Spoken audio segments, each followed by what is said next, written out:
DJ una ujumbe? Iringa twende!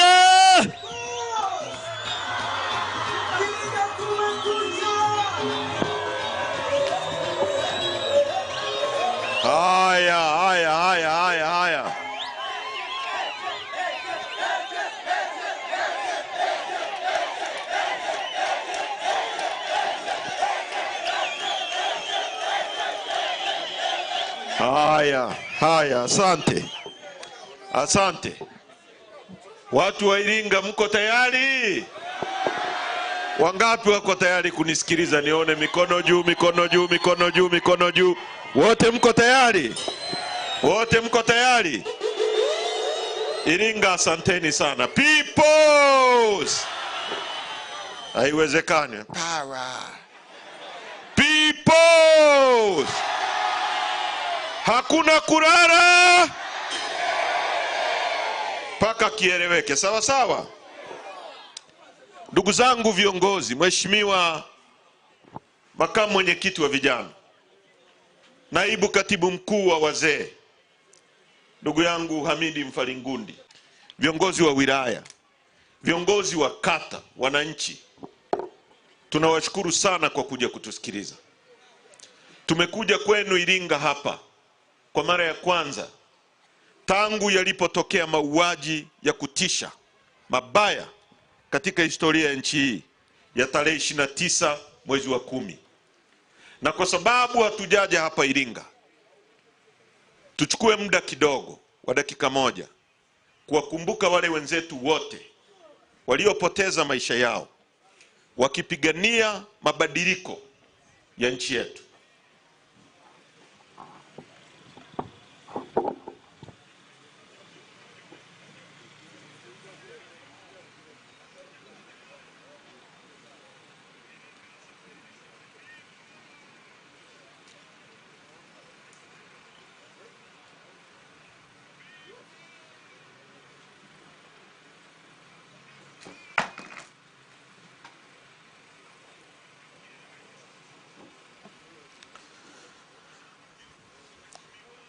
Mwenyezi Mungu aziweke roho za marehemu mahali pema peponi, amina. Sasa ndugu zangu wa Iringa, nisikilize kwa makini. Mwaka 1991 aliyekuwa rais wa Tanzania wakati ule, Ali Hassan Mwinyi, aliunda tume inaitwa Tume ya Jaji Nyalali, ambayo ilizunguka nchi nzima kukusanya maoni ya Watanzania kuhusu uanzishwaji wa mfumo wa vyama vingi. Wakati ule mimi nakumbuka, jamaa njoo tu, nimekuita mimi, nataka pawe kimya, nataka kuzungumza. Haya, asante. Ukae kwa kutulia hapa. Ameweka vitu kidogo, si ndio?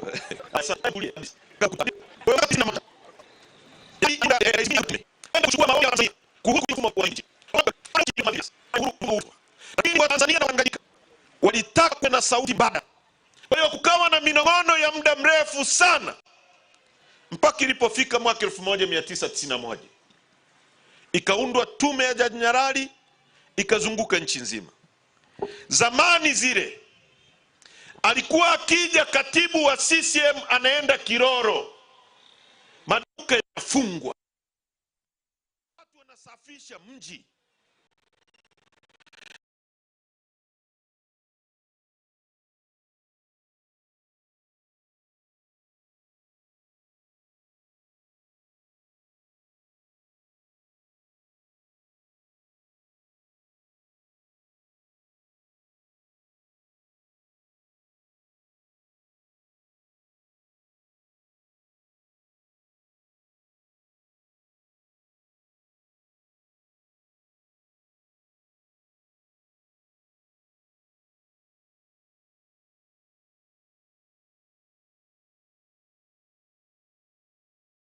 Watu wanachanga fedha, katibu wa CCM anaenda kule wa mkoa, wakati wazidumu fikra za mwenyekiti wa CCM. Wakati ule wana CCM wanakaa kwenye vikao vyao, wanasema nchi nzima ilime mbaazi. Hata kama huko kwenu mbaazi hazistawi, mnapanda, kwa sababu msipopanda mnashughulikiwa na polisi. Wakisema watu wapande migomba, watu wanapanda migomba. Wakati ule kulikuwa na kodi ya kichwa, watu walikimbia manyumba yao wakikwepa kodi ya kichwa. Kulikuwa na kodi za baiskeli, kulikuwa na matatizo makubwa kwenye nchi hii. CCM walimonopolize utawala wa nchi hii. Ukiwa na fikra tofauti ushughulikiwe. Baada ya vyama vingi kuanzishwa, tulitegemea sasa miaka 34 baadaye watu wazoee mfumo wa vyama vingi, wakusikiliza mawazo hata yale usiyotaka kuyasikiliza. Tulitegemea Samia asikilize Heche, hata kama hanipendi asikilize mawazo yangu, kwa sababu nchi hii sio mali yako Samia na mtoto wako Abduli, ni mali yetu sote. Sasa miaka 34 baadaye, CCM wanataka kutumia polisi na usalama wa taifa na majeshi yetu kuimpose mfumo wa chama kimoja cha siasa. Nataka niwaambie askari mliopo hapa na wengine wote, you can take it to the bank. Chukua hilo jambo liweke kwenye benki. Nchi hii haitarudi kuwa ya chama kimoja. Wa Tanzania hawatakubali kamwe na kamwe. Ninasema haya mambo, nasema haya mambo kwa uchungu kubwa, kwamba leo watu walioko Chadema wanataka kutritiwa kama sio wa Tanzania, kama sio wa Tanzania, kama sio wa Tanganyika. Watu wanauawa, tunajua. Watu wanatekwa, watu wanapotezwa. Kila mwenye fikra tofauti na Samia, maisha yake yako hatarini. Aidha uwe gerezani au upotezwe au uwawe. Nchi hii sio ya kisultani. This is a republic. Nisikilizani, nchi hii ni jamhuri. RPC na OCD kama mko hapa, nchi hii ni ya wananchi, ni jamhuri, sio nchi ya kifalme wala ya kisultani. Kwenye nchi ya jamhuri, ndugu zangu wa Tanzania, jamhuri nyie ndio wenye mamlaka. Na ndio maana katiba iliyoko hii mbovu, ibara ya 8 inasema jamhuri wa Tanzania ni nchi ya mfumo wa vyama vingi. Mamlaka na madaraka yote ya nchi hii kutoka kwa wananchi kupitia kura. Tunajua, mimi najua na wewe unajua na Samia anajua. Samia amejiweka madarakani yeye mwenyewe bila kura. Uongo kweli? Kwa kuua maelfu ya watu.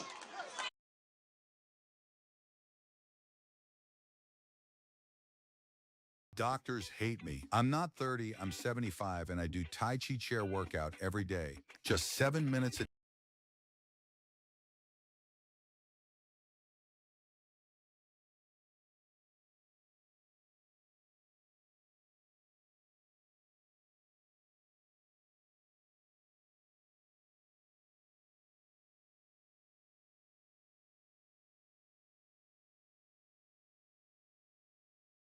Wamefanya coup d'etat, kupindua mawazo ya wananchi na maamuzi ya wananchi.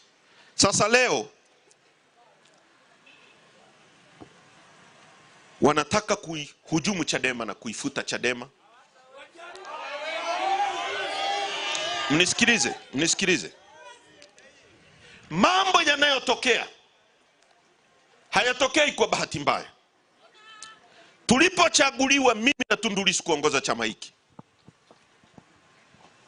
tulisema wazi, mambo ya ujanja na uongo na siasa ya upinzani ya kuwekwa mfukoni imekwisha.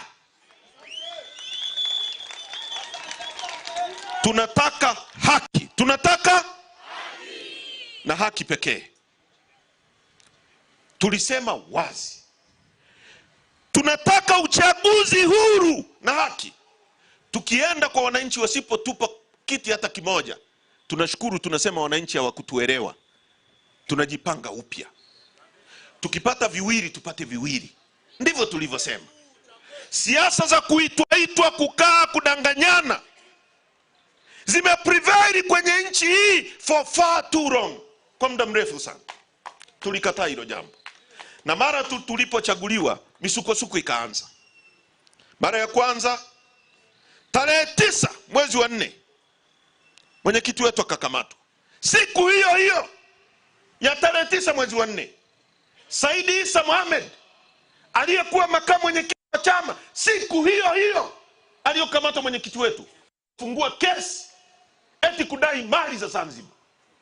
Siku hiyo hiyo. What a coincidence. Hiyo ni coincidence ya aina gani? Mama Komu, marehemu Mama Komu amekiri mbele yetu na akaandika affidavit kwamba Sisti Nyahoza, msajili msaidizi wa vyama, aliheboho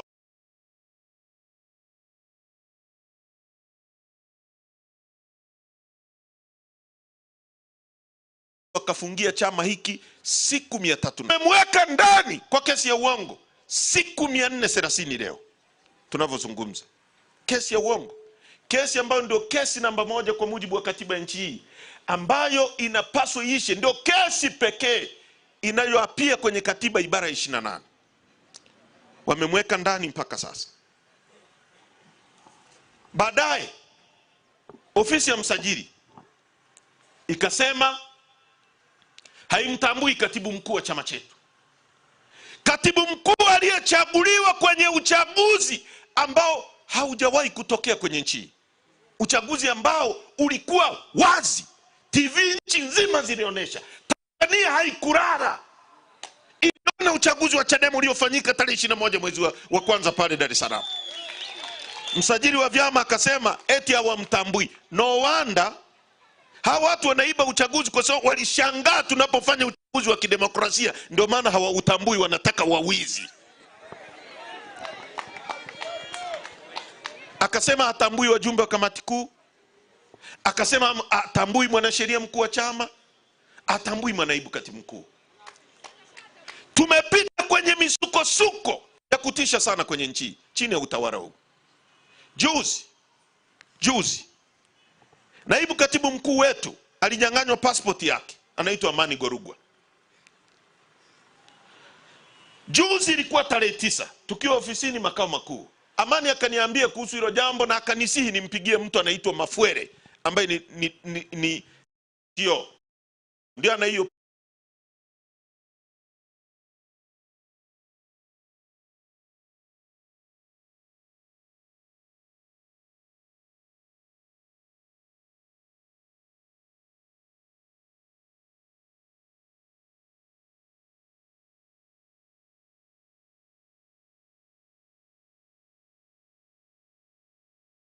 Lakini akagusia kwamba Chadema eti mnapanga fujo, mwende mahakamani kwa wingi mkamtoa Lissu kwa nguvu. Nikamuuliza hilo jambo nalitoa wapi?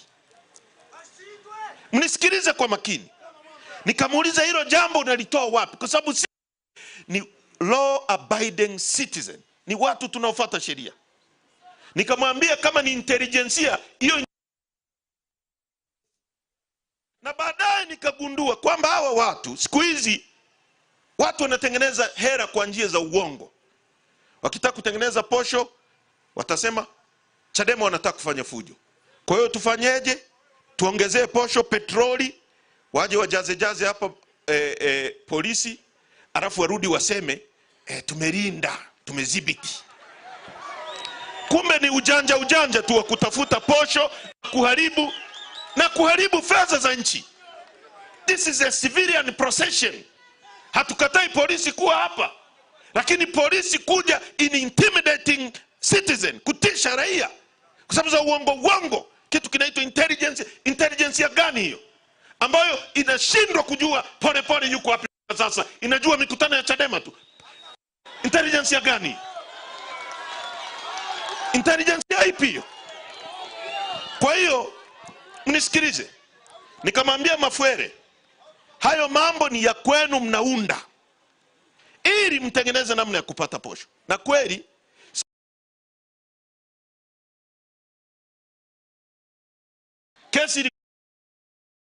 Kesi ilikuwa iwe tarehe 11. Matokeo yake kesi ya mwenyekiti kesho tarehe 10 tunaambiwa summons, kesi imesogezwa mbele.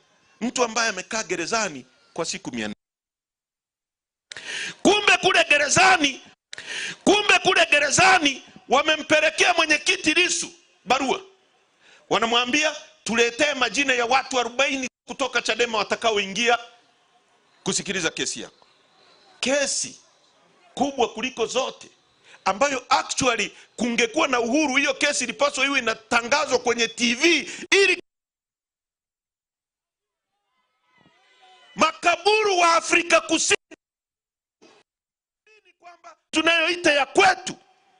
Eti wanamwambia Lissu yuko ndani kwamba tupe majina ya watu 40. Mnaficha nini? Lissu akawaambia mimi ni nani? Mmezuia viongozi wangu wa chama atuonani. Sijui nani yuko Dar es Salaam na nani hayupo, na kesho ndio kesi. Mnataka niwaandikie nani?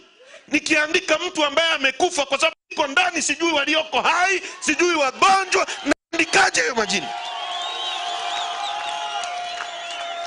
Kwa Mwalimu Nyerere hatukuwahi kuona polisi wamezagaa mtaani. Hatukuona. Kuona polisi wamezagaa mtaani. Hatukuona. Mkapa hatukuona. Kwa Kikwete hatukuona. Huyu mama anataka kulinda nchi yetu hii kwa kutisha watu, kila mtu aogope. Sisi wengine tumekataa kuogopa. Tumekataa kuogopa. Hatutakubali. Sasa ndugu zangu,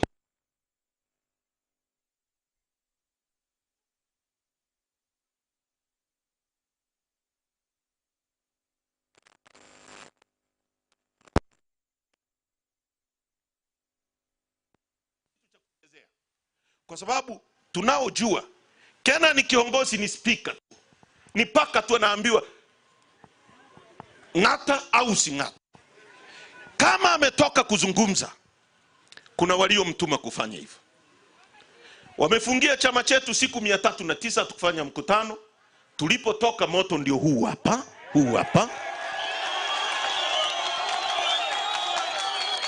Hapa hakuna aliyesombwa, hakuna aliyelipwa. Imeambiwa speaker tu Heche na kuja, Mwembe Tobo imetapika hapa.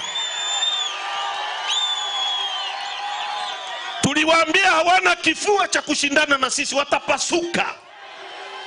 Wewe unaenda kwenye mikutano ya unatumia milioni 60. Mimi nakuja na speaker tu. Sasa ukishindana na mimi, na kuanzia wiki inayokuja tulikuwa tunaanza mikutano wilaya kwa wilaya. Sasa wamegundua huu moto wa uwezi, wanatumia kiongozi kama speaker ili wafungie Chadema mikutano. Mnataka kuanzisha fujo nyingine. Natumia nafasi hii. Samia, nchi hii ni ya vyama vingi tangu mwaka 92. Usichochee machafuko kwenye nchi hii. Usilete vurugu. Wewe umejiweka madarakani kwa nguvu za bunduki.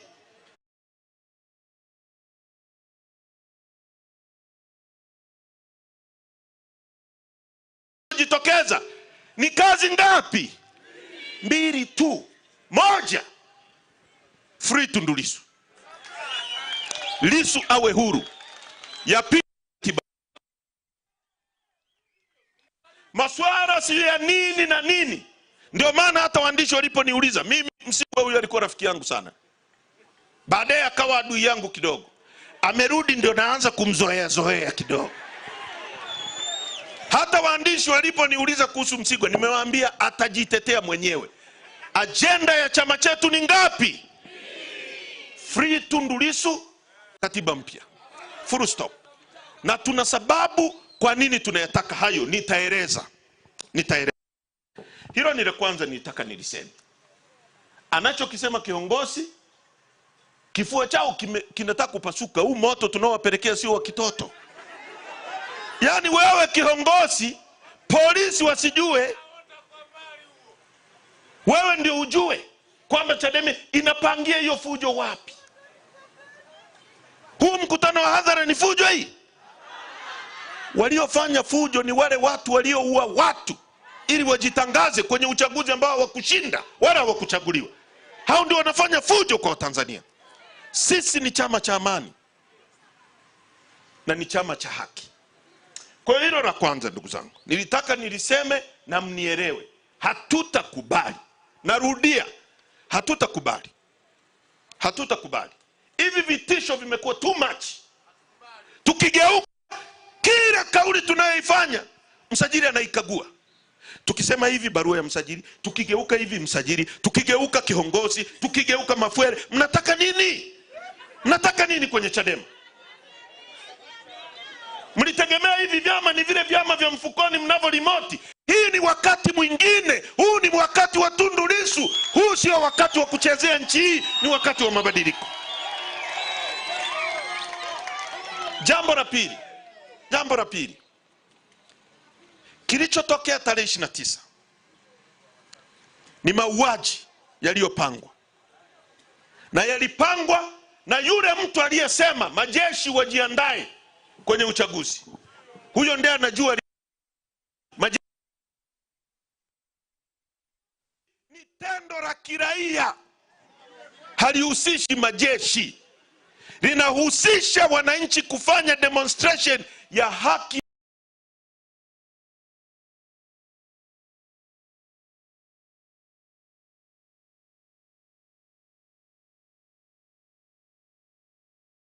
kuchagua na kuchaguliwa. Majeshi na Umoja wa Afrika ulisema Tanzania hakukuwa na uchaguzi. Uongo kweli? Thabo Mbeki Foundation imesema hakukuwa na uchaguzi. SADC imesema hakukuwa na uchaguzi. Umoja wa Ulaya umesema, na wengine wote wanaopigania haki wamesema hakukuwa na uchaguzi. Sasa mtu aliyesema hakutakuwa na nyinyi wala nywanyanywa alikuwa anamaanisha nini? Mauaji ya tarehe 29, hatutanyamaza, hatutakaa kimya mpaka haki za Watanzania waliouawa zitakapotendeka. Na nataka nitumie na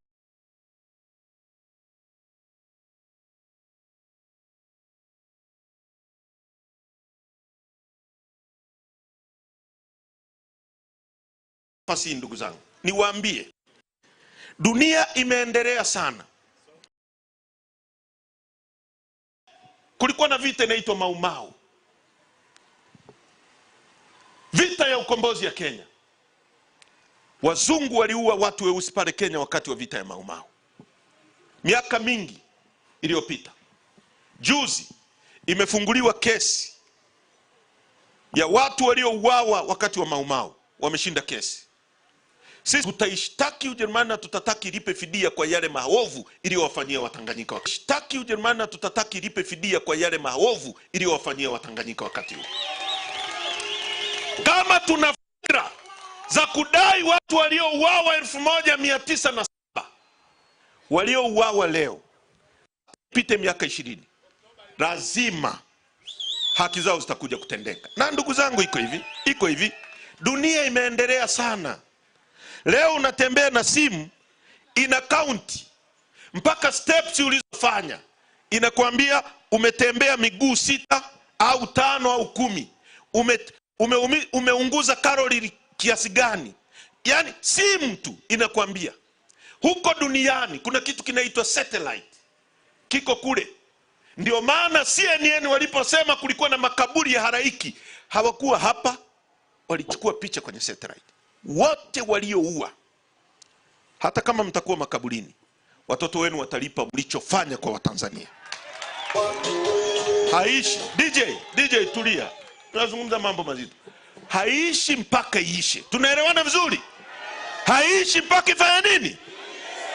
Hatutakubali watu waue watu alafu mambo yafunikwe. Haitakubalika. Lazima haki itatendeka. Tuko hapa Iringa. Leo nimeenda kwenye kuzindua kizimba pale Mkwawa. Si nini? Ruaha. Nikamwambia kijana mmoja anaitwa Muyovera, mtoto mdogo, alichukuliwa. Kwamba tunaambiwa hajulikani alipo. Mtu aliyeonekana kituo cha polisi hajulikani alipo. Kwa sababu mnalindana leo, kesho yatabadilika. hata kama utakuwa umestaafu tutakuita utueleze. Hilo mjue. Hilo mjue. Hawezi. Hebu fikiria. Wewe RCO, fikiria uende nyumbani kwako, mtoto wako hayupo, alafu uambiwe haujulikani tu alipo. Yaani ishe tu hivyo. Unaiacha familia katika maumivu gani? Si bora mngemuua muwape wazike. Sisi binadamu tuna tendency tukiona tumezika ndugu yetu tunasahau. Fikiria mama yake Polepole. Mimi simtetei Polepole kwa sababu miongoni mwa watu waliokuwa kwenye serikali iliyoanzisha ushenzi huu Polepole alikuwemo. Lakini sisi sio watu tunaotaka watu watekwe. Nchi tulipata uhuru, tunataka tuendeshwe kwa sheria. Heche amekosea, muite, mshtaki. Unamchukua kuwa kwenye viatu vya mama yake Polepole. Azike, afanye nini? Amsubiri. Hebu fikiria anguish mnayoweka watu. Watu wanatekwa. Na tunaambiwa kuna serikali. Serikali ya aina gani hiyo? Watu wanapotea kama kuku. Amepotea Mdude, alafu Jaji Chande anatuambia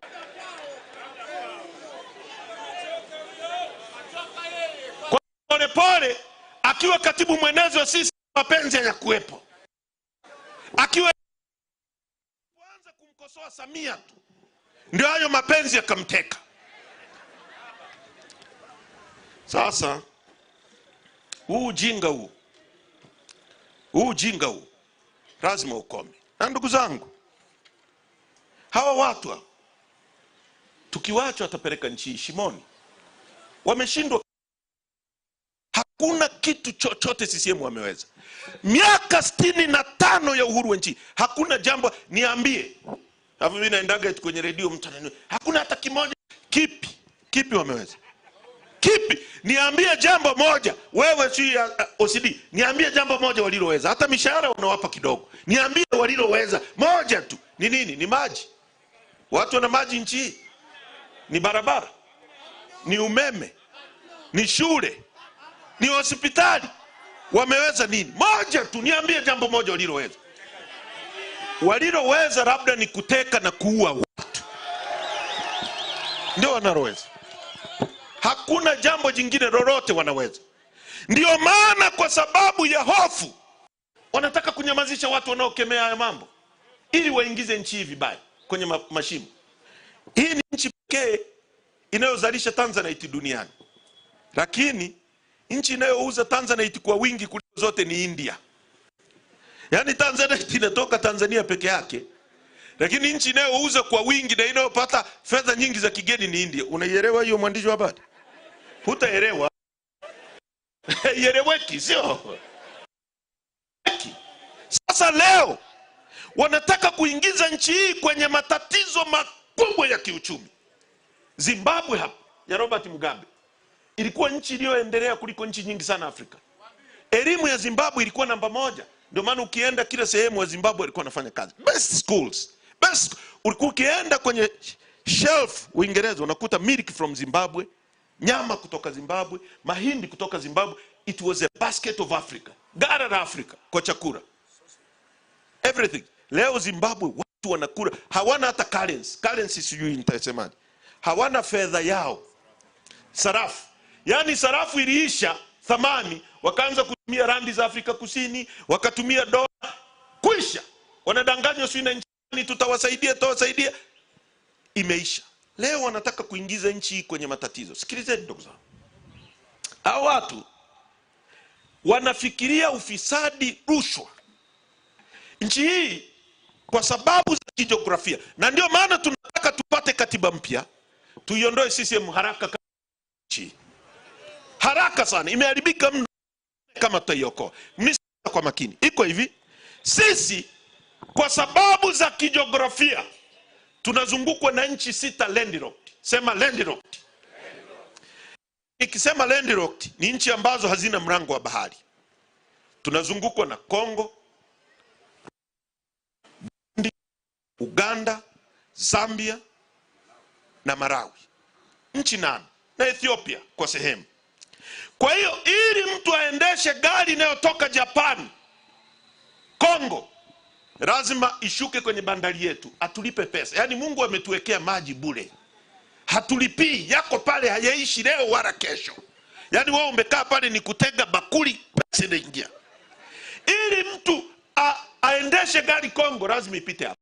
Ili grada ipite ikalime barabara Kongo itapita hapa. Ili wavae nguo hizo, tunajua nchi za Afrika hata kutengeneza nguo hatuwezi, hata toothpick made in China hatuwezi, lazima ipite hapa. Na mzigo wote unaotoka Kongo unakuja kwenye bandari ya Dar es Salaam, unakwenda labda Uingereza, unakwenda Marekani, unakwenda, lazima upite Tanzania. Ndio maana magari hayo mnayaona hapo chini yanaenda yanatokea Tunduma. Ndio maana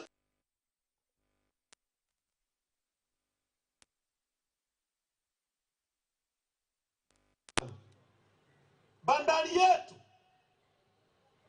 mzigo mkubwa inaobeba kwa mwaka, mnisikize kwa makini, ni mzigo unaotoka, ni mzigo unaokwenda Kongo na Zambia. Ndio mzigo mkubwa, robo tatu ya mzigo wote unaosafirishwa kwenda Kongo na kurudi kutoka Kongo kwenda nchi nyingine. Ndio mzigo mkubwa. Kwa hiyo uchumi wetu unaotegemea bandari, polisi walipo mishahara, si nini kifanyike, walimu si wafanye, unategemea mzigo unaotoka Kongo na Zambia kwa kiwango kikubwa. Ukisikia wanasema TRA tumekusanya trilioni 1.5 pale bandari, pale wazungu wana msemo fulani wanasema, if you sio kama ukiwa na kuku ambaye anataka mayai ya dhahabu, you need to protect her. Kuna msemo fulani nitaukumbuka. Pale ndio kuku wetu anayetaga mayai ya dhahabu. Kwa hiyo tulipaswa kutengeneza miundombinu yote inayowezesha ile bandari moja kuwa efficient. Kusema efficient kufanya maana yake nini? Kuwa na ufanisi. 2, kuondoa usumbufu. 3, mzigo kutoka kwa haraka. Lakini watu hawa kwa sababu za ufisadi wanafanya mzigo ule uwe na shida. Tuna bandari inaitwa Kwara, bandari ya nchi kavu, ambayo hiyo bandari ilianza kujengwa kipindi cha Kikwete, kipindi cha Magufuli. Sisi tuligombana sana na Magufuli, na miongoni mwa matatizo tunayopitia ni yeye aliyesababisha.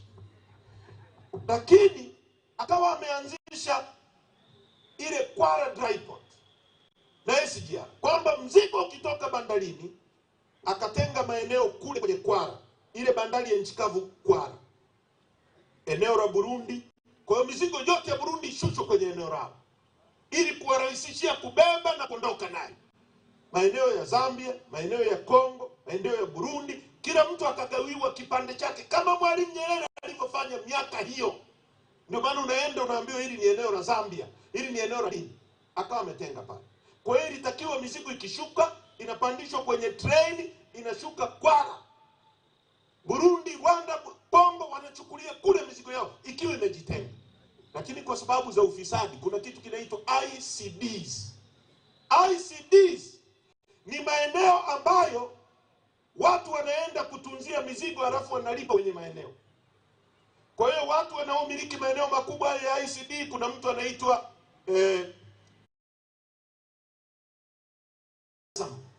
kuna mtu anaitwa Sudan, wanamiliki, na viongozi wengi wa CCM wanamiliki hizo ICD. Sasa badala ya bandari ya Kwara ifanye kazi, wanaharibu pale mizigo isiende, ili mizigo iingie kwenye ICD zao icheleweshwe. Walipo kitu kinachoitwa wanalipo kitu kinaitwa storage fee, kwa sababu mizigo ikiwa pale. Sasa mzigo unakuta mzigo wa Kongo container, labda mimi John Heche ni mfanyabiashara wa Kongo, nimeagiza makontena 20. Kontena moja liko kwa Azam, jingine liko Asas, si jingine liko wapi, kwa hiyo wao usumbufu tu wa kutafuta hili lilienda wapi, hili lilishushwa huko, hili lilienda wapi, uje uyakusanye uanze kusafirisha, tayari umeingia mfanyabiashara gharama kubwa sana. Kwa hiyo inaleta usumbufu, na pesa nyingi ambazo zingeingia serikalini haziingii serikalini. Sasa Wamarekani wanachukua madini ya copper kutoka Zambia, na wanachukua madini yanaitwa cobalt, ambayo pia tunayo, nitayazungumzia. ndio madini ghali kwa sasa duniani yanayotumika kutengeneza betri za simu, magari yanayotumia umeme. Dunia imetoka kwenye magari yanayotumia mafuta sio ya diesel na nini, inakwenda kwenye magari yanayotumia umeme. Kwa hiyo madini ya cobalt ni madini ya thamani kubwa, yanatengeneza betri za simu, betri za magari ya umeme, yanatoa nishati. Kwa hiyo yako Kongo kwa wingi na Tanzania tunayo pale Kabanga, taeleza baadaye. Kwa hiyo Wamarekani wanachukua huo mzigo hapa, na huo mzigo unakuwa unapita Tanzania. Kwa sababu za usumbufu na ujinga huo, mzigo unachukua mpaka siku 30 logistic usumbufu.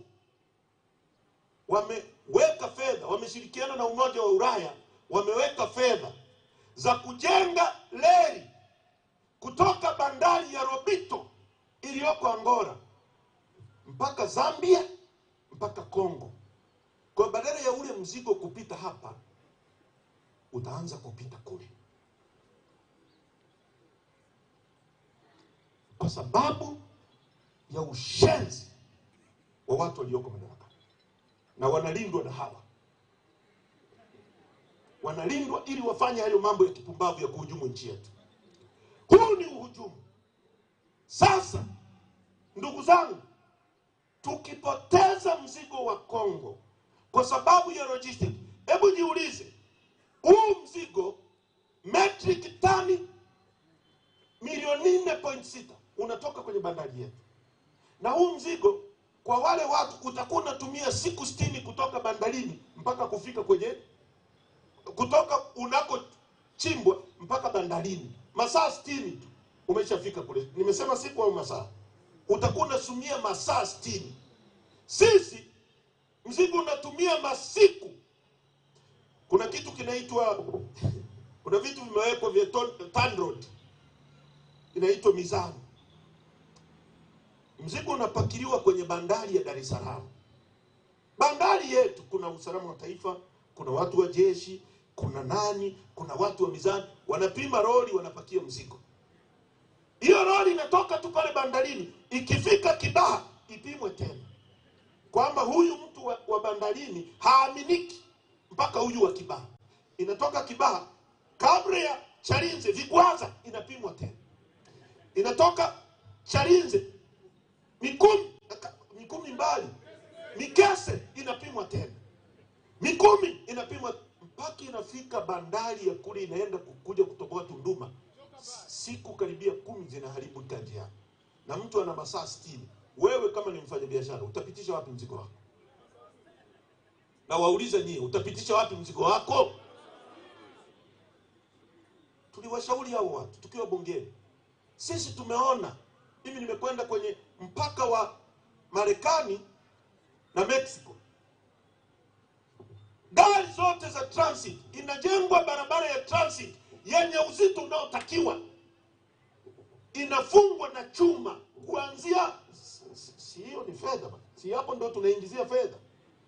Ingejengwa barabara 2 kule za transit za maroli ya nje ya nchi tu, na upande huu za maroli ya nje ya nchi yanayorudi kuchukua mzigo. Mzigo ukipakiliwa kule Tunduma, hadi ukipakiliwa bandarini, hakuna namna ya kutoka hapa mpaka ukatoboa kule ambako unatakiwa kwenda. Kwa hiyo roli iko mle, ni siku moja tu inatoboa kule Tunduma, inavuka kwenda kule. Ili umfurahishe mteja wako, alete zaidi mzigo kwako, na pesa ziingie kwako, ujenge shule, uletee watu maji, upelekee watu barabara. Sasa mnaenda kufanya uzembe, mpoteze huu mzigo. Madini yetu meuza kwa wazungu, bandari mmewapa Waarabu. Hebu fikiria hivi, watu wa Iringa, duniani hapa kuna kitu kinaitwa carbon credit. Carbon credit ni hewa, yani ni mkataba wa nchi zinazozalisha hewa safi ya oksijeni. Kuna nchi kubwa zenye viwanda vikubwa zinazalisha hewa chafu. Nchi kama Ujerumani wenye viwanda vikubwa vya automobili. Magari ni viwanda vya kutengeneza magari. Viwanda vya chuma kule la.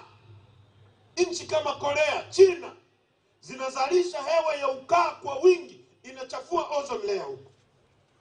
Sasa zinatakiwa kulipa fidia kwa nchi zinazotoa hewa ya oxygen ili kuneutralize dunia isiharibike.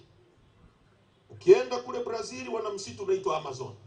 Ukienda sisi tuna msitu unaitwa Seru mkubwa sana ambao vipande naambiwa wameanza kusaini na kuwauzia Waarabu. Yaani ni kama wanafanya haraka tukitoka tumalize kila kitu. Ndicho ninachoona kwa huyu mama. Yaani ni kama wanafukuzana. Sasa sisi tunazalisha hiyo hewa ya oxygen. Kwa hiyo dunia inatakiwa kutulipa sisi tumequalify. Eti hiyo misitu ambayo sisi tunatakiwa kulipa imesainiwa inaonekana kwamba ni ya Waarabu. Kwa hiyo wao ndio wanalipa hela alafu wanatupa sisi. Wanatugawia. Kwamba sisi wote wa Tanzania milioni 60 ni ndondocha. Ndio maana hata juzi eti yule mtoto anasema mimi nataka mdahalo. Wewe kijana wewe, takupasua kifua. Akili ya darasa la pili hiyo ambayo mjui hata kazi ya mbunge ni ipi. Unaweza kudebate na mimi? Darasa la kwanza na utoro.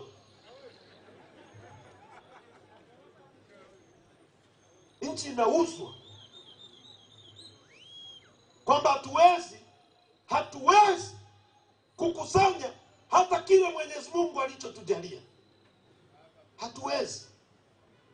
Fikiria kwamba Dubai ambayo inaendesha bandari zetu mwaka 61 walikuwa watu 70,000. Sisi tulikuwa milioni 8 mwaka 61. Leo sisi tuko milioni 65. Dubai wako milioni 3. Eti watu milioni 3 ndio waendeshe bandari zetu. Sisi watu milioni 65 hatuna akili. Afu nakuta kama mtu kanajipendekeza CCM, kanaimbisha tu CCM juu zaidi. Huko juu kuna nini? Huko ndio maana Msigwa ameshindwa kukaa kule kwa sababu ni uchafu mtupu. Juu kufanya nini? Chama ambacho eti nchi na watu milioni 60. Watu milioni 60 kwenye baraza CCM wanasema ahadi za CCM namba 5 wanasema cheo ni dhamana, sitatumia cheo changu kwa manufaa yangu. Leo fikiria tu kwamba tumeenda, wamejichagua wenyewe kwa nguvu, wameumiza watu, wameua watu wana machungu, alafu huyu mama kati ya watu milioni 60 eti anateua mkwe wake na mke wote. Familia yenye akili ni ya Samia Suluhu Hassan. Kwamba yeye mama rais, mkwe waziri, mtoto waziri. Haya ndio mnayolinda kwa nguvu mpaka mnaumiza watu. Nepotism, upendeleo. Watanzania msikubali. Nchi hii tunahitaji katiba mpya. Katiba ambayo itatuwezesha wananchi kuchagua viongozi tunaowataka sisi. Katiba ambayo itakuwa na majaji wanaotokana na uwezo, sio upendeleo. Katiba ambayo itamweka IGP kutokana na qualification yake. Katiba ambayo itatupa mkuu wa majeshi ambaye analinda raia, ambaye atasema msiue raia. Katiba ambayo itatupa vyombo vya ulinzi na usalama competent. Ndio tunachokipigania. Tumefanya kosa gani hapo? Kuna kosa hapo? Sisi tunataka ajira kwa vijana. Fikiria, leo mnasema hakuna ajira. Tanzania ina ziwa Tanganyika, Tanzania ina ziwa Nyasa, Tanzania ina mabwawa, ina maji, ina ziwa Victoria. Leo unaenda tunazalisha samaki metric tani 511,000 mzee wangu. India, Egypt, jangwa, wanaotumia mto Nile, tumaji yanatoka ziwa Victoria, wanazalisha metric tani 1.6, mara 3 ya Tanzania. Na kwa mwaka jana wameuza mazao ya samaki ambayo ni ya dola za Kimarekani bilioni 3.5, ambazo ni zaidi ya trilioni 9. Vietnam wanazalisha metric tani 17 milioni ambao wameuza dola za Kimarekani bilioni 10. Bilioni 10 ni trilioni 26. Bajeti yao hiyo waliotenga ni trilioni 62. Alafu fikirie eti mna serikali imetenga budget eti imeweka trilioni 1 kwa ajili ya usafiri. Yaani usafiri wa ndani na nje. Ukijenga barabara hiyo ya Dar es Salaam kuelekea Tunduma au SGR, trilioni 1 inakujengea. Yaani wewe piga kwamba bilioni 1 ni milioni 1000. Kwa trilioni 1 ni bilioni 1000. Kilomita 1 ya lami sio takataka kama hizo. Kilomita 1 ya lami ni shilingi bilioni 1. Kwa hiyo pesa walizopanga kutumia kwa usafiri wa ndani na nje ya nchi ni sawasawa na kilomita 1000 za lami. Ina maana ni barabara ya kutoka Dar es Salaam ya kiwango cha Marekani mpaka Tunduma. Tunduma ni kilomita ngapi kutoka Dar? 1000. Inaenda kutumika kwenye usafiri. Hao watu wanawatakia mema nyie? Na wauliza, hao watu wanawatakia mema nyie? Haya ndio mnayolinda kwa kuua watu kwa nguvu. Uovu huu. Mnatumia watoto wetu ambao pia hamwalipi hata mishahara, mnawaagiza uwe mtu. Mtoto wa miaka 30 anafungua bunduki kuua mtu. Maisha yake yameharibika siku aliyopiga mtu risasi asiyekuwa na hatia. Maisha yake yamekwisha. Tujirekebishe, tujisahihishe. Sisi Chadema tumekuja kuomba mtuunge mkono. Muwe nyuma yetu. Hatuna nguvu zetu ni nyie. Kilindeni chama hiki. Wanataka kutunyamazisha, na wakitunyamazisha tumeisha. Watawapige bei, haki ya Mungu kabisa. Ndio maana nguvu zao zote zinaelekezwa kwenye kuinyamazisha Chadema. Tunajua, mimi najua kwa kusema ukweli huu ni kiasi gani nachukiwa, ni kiasi gani na windwa, ni kiasi gani natafutwa. Wakati wote mama yangu anakaa, mke wangu na watoto wangu wanajua, lakini ni kwa sababu yenu. Nisingekuwa na upendo na nyie, ningeacha kazi hii. Lissu yuko ndani sio kwa sababu ana makosa, ni kwa sababu anawapenda sana. Ni kwa sababu anataka wewe uishi sehemu nzuri. Ni kwa sababu anataka mtoto wako asome sawa sawa na mtoto wa Samia Suluhu. Ni kwa sababu anataka wewe mama ulale sehemu nzuri kama mtu mwingine yote. Hana kosa lolote. Tungeni mkono. Tusaidieni. Kisimamieni chama hiki. Na mimi nasema tumejitoa, tuko mstari wa mbele. Hatuogopi chochote. Mimi nimesema atakayeniumiza familia yangu italipa kisasi kwa ajili ya hiyo. Kwa sababu sina kosa. Tusikubali nchi hii igeuzwe kwa mali ya kikundi cha watu wachache. Tumekuja kwenu Iringa na tutaendelea na ziara. Kipiganieni chama hiki, kichangieni. Kiunge mkono chama hiki. Msemeni Lissu, msinyamaze. Kwenye vijiwe vya kahawa semeni kuhusu Lissu. Mkienda kanisani semeni kuhusu Lissu. Mkiwa mtaani kwenye mpira zungumza kuhusu Lissu. Watu wenye akili hawezi kunyamazishwa kwenye nchi hii, wabaki watu wa kupiga makofi tu. Tutaingia shimoni. Speed is useless when you are lost. Speed haina maana kama umepotea njia, unarudi unasoma ramani. Na ndio maana tunamwambia Samia, rudi usome ramani. Umepotea njia, usipeleke gari yetu shimoni. Peleke nchi yetu shimoni. Hatuna makosa. Hakuna kosa tunafanya. Tunasema ukweli tu kwamba tunataka rasilimali zetu dhahabu zitumike.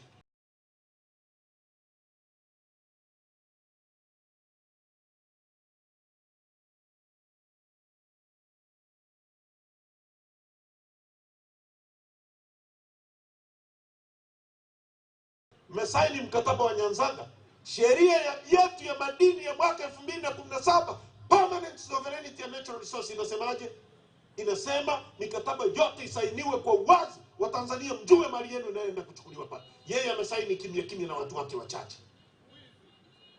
Kwa nini tukubali ushenzi huu? Nimebahatika kutumia AC nyingi sana, lakini baridi ziko vizuri sana. Ni AC ambazo ziko ni standard nzuri sana. Watu wa Iringa, asanteni sana kwa kuja kwa wingi. Tunahitaji michango yenu. Tone. Na tunataka tuvunje rekodi ya maeneo mengine yote. Sasa hata wale mliokuwa pale juu, hebu